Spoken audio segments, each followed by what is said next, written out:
All right, we made it to the parking area. The gate's closed to the actual trailhead for the season, so we gotta park here and hike in. I think it's about 1 mile to the trailhead, so it'll be about 2-mile addition to the day. So I think all in all it'll be about 8.5 miles. So yeah, it'll be a really nice day. So I'm gonna get ready and get all geared up and I'll get going. Yeah, unfortunately last week I was down with the sickness. So, yeah, I might sound like death, but I feel a lot better, I promise. We'll see how I do though. It's kind of cold out, so I might get kind of congesty. Might be one of those snot rocket kind of days, but I'll save you from that, I promise.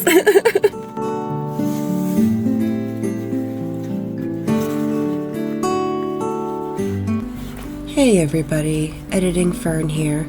I just wanted to warn you that I forgot my tripod on this trip. Yeah, I'm like a real newbie, so just bear with me. I use sticks and rocks and all kinds of stuff, so let's go.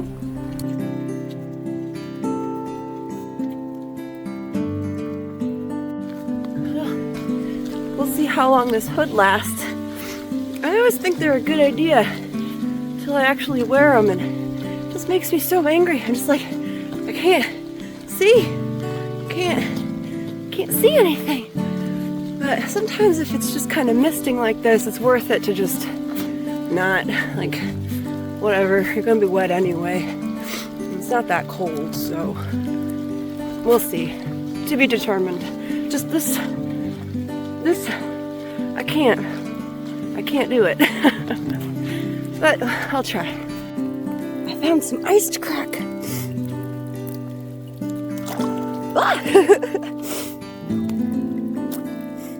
It's not very satisfying. It's kind of mushy. Here we go.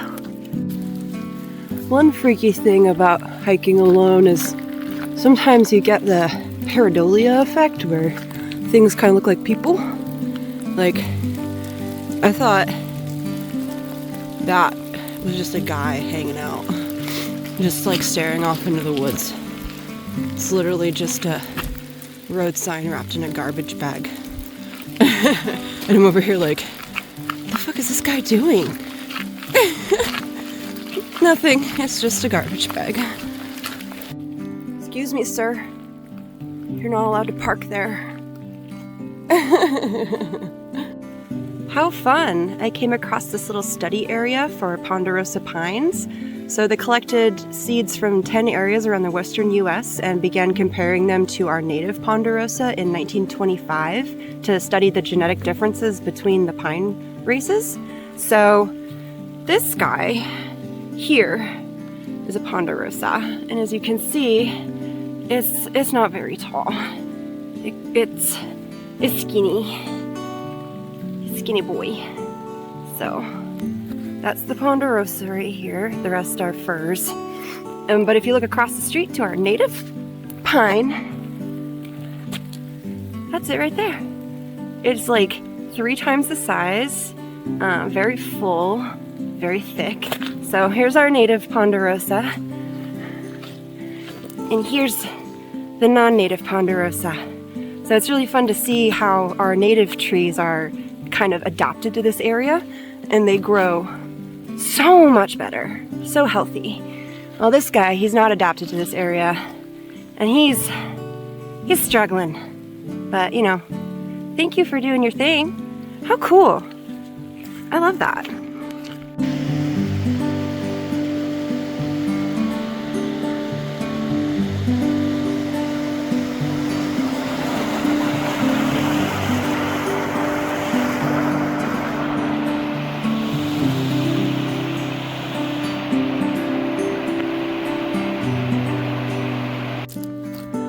Alright, I made it to the trailhead. Pack it in, pack it out. It is 2 miles from the gate, not 1, so I must have misread that description. Yeah, it's another good reminder that when you're excited and reading descriptions and reviews to really, you know, think about what you're reading, because I saw 2 miles and people in the reviews saying that it's worth the extra 2 miles. And in my brain, I was like, oh, so it must be like a mile there and a mile back. But no, it appears that they were doing girl math, because that's 4 miles. So that's an extra 4 miles, not 2. So, but yeah, I am on the trail, and it looks great. Yeah, it looks great. I'll let you know. Look at this beautiful slot canyon. Wow.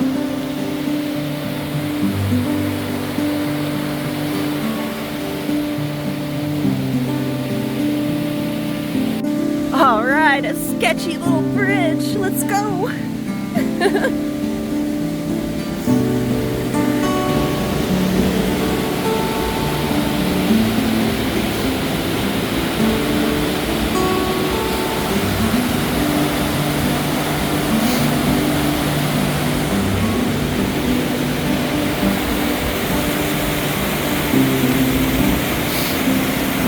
Beautiful.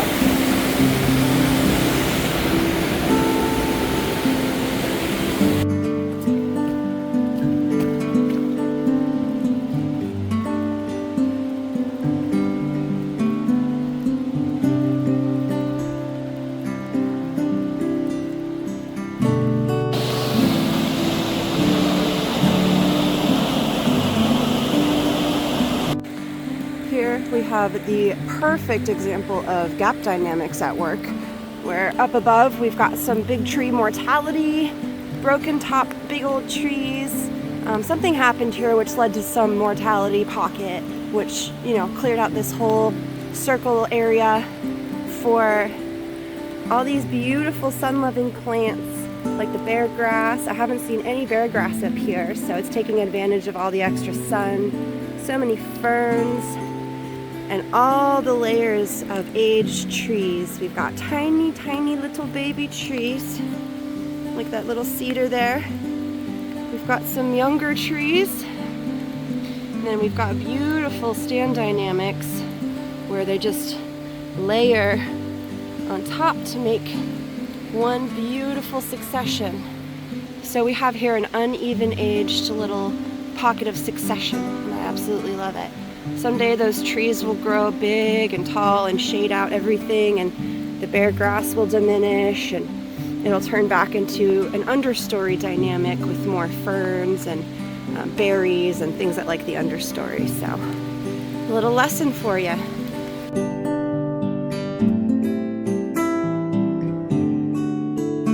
Oh no, an obstacle!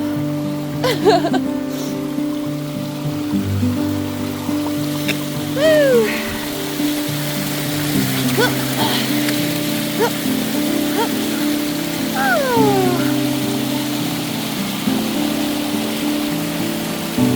Bonus waterfall!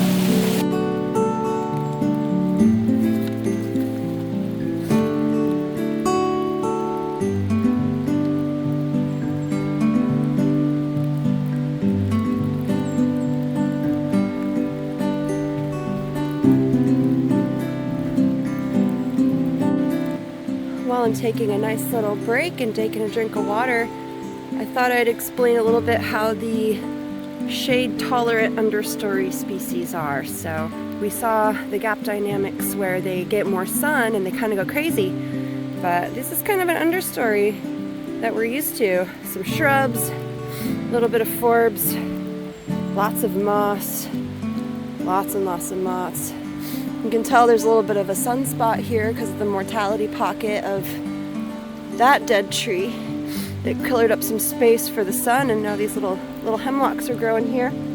So there's a nice little tiny gap dynamic within our bigger understory here, so that's always fun. But yeah, here's a beautiful shade-tolerant understory dynamic over here. Lovely. I've got awesome news.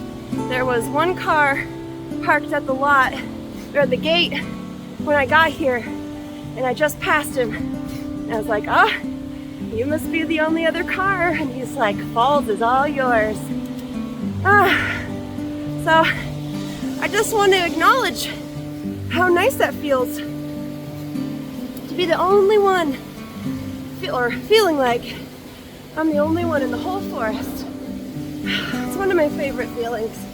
I just feel so safe and powerful and just ready for anything, really. So let's go. Just have to be a little more careful because, yeah, there's no one here in case something happens, but I let everyone know where I am, so I'm almost there.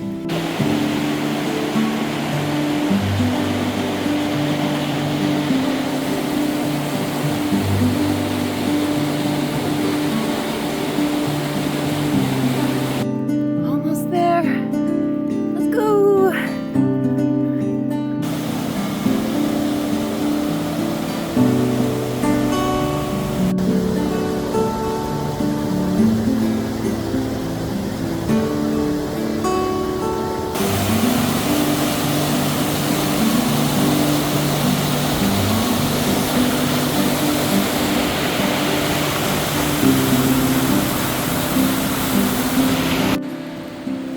Look, I found a cool thing. So that conch mushroom right there, it's actually grown all behind the bark. Crazy.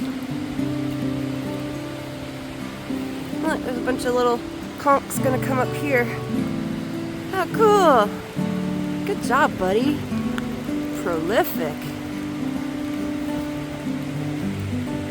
Look at that.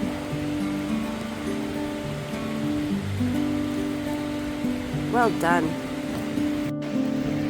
Yeah, I know I'm not feeling very well. I'm only at like 650 feet elevation gain, and I'm tired. I'm having a hard time catching my breath, coughing a lot.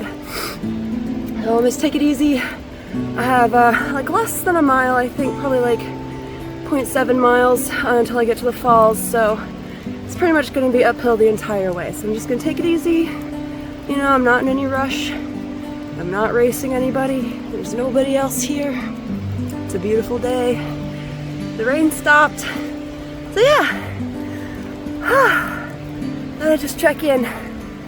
Oh lordy. Yeah, normally I'd just be flying up this hill, but I'm tired. So take it easy when you're not feeling well. Tip for you.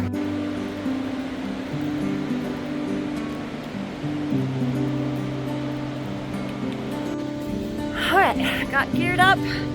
It's already dropped probably like 5 degrees just coming up this hill around the bend. And I see icicles around the waterfall, so almost there. I just got all suited and booted so I can hang out and get all ample pictures and possibly even take a little lunch break. So yeah, we're almost there. We get a little peekaboo. Peekaboo!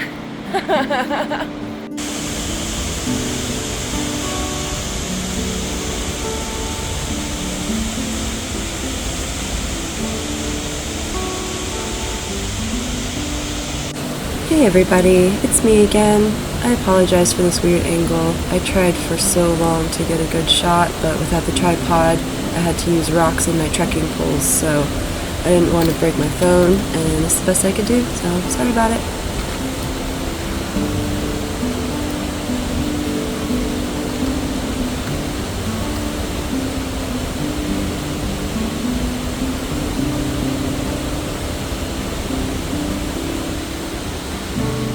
Well, thanks for coming along with me, everybody. I hope you enjoyed this beautiful waterfall, as I sure did.